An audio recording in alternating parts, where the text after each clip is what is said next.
Hi, I'm John Jabailey. Today I want to talk to you about the principle of winning. Now I know that we've heard Charlie Sheen and his banter about winning, everything he did was winning.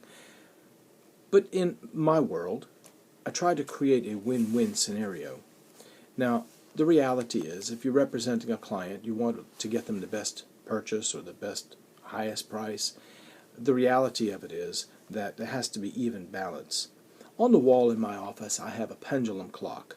That represents to me balance. There has to be something on the table for the seller, there's got to be some benefit for the buyer, and then if it's all good, then the broker will participate.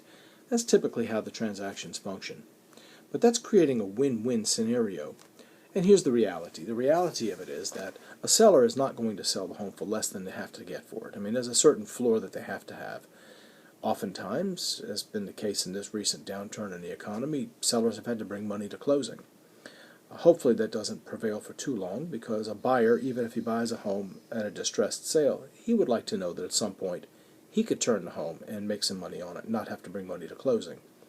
But that's stability, and that's back to the balance. So if your buyer comes in and he can get a lot of options, a lot of credits, a lot of things that will induce the sale, that's a good thing. For the seller, he'd like to know that he can get the most money from this particular buyer, or he's not going to sell it. But a lot of that has to do with motivation on both parts. But for the reality of it, there has to be balance in life, and that's back to what we talked about, a win-win. Those kinds of relationships, they work well. Now, we think we go into a grocery store, we buy a stick of butter. Well, you don't really have much of a financial impact on that decision, even if you overpay. So we'll go to a convenience store, let's say, we'll pick up something and we'll walk out the door and say, yeah, I paid a lot of money for it, but the convenience of it was worth the effort. So you're going to do your major grocery shopping. You may choose a larger chain or something of that effect that would help reduce your bills.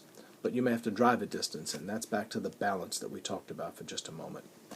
So keeping these things in mind and creating a win-win scenario makes life a lot easier when you're dealing with customers and clients all across the board. Thank you for your time.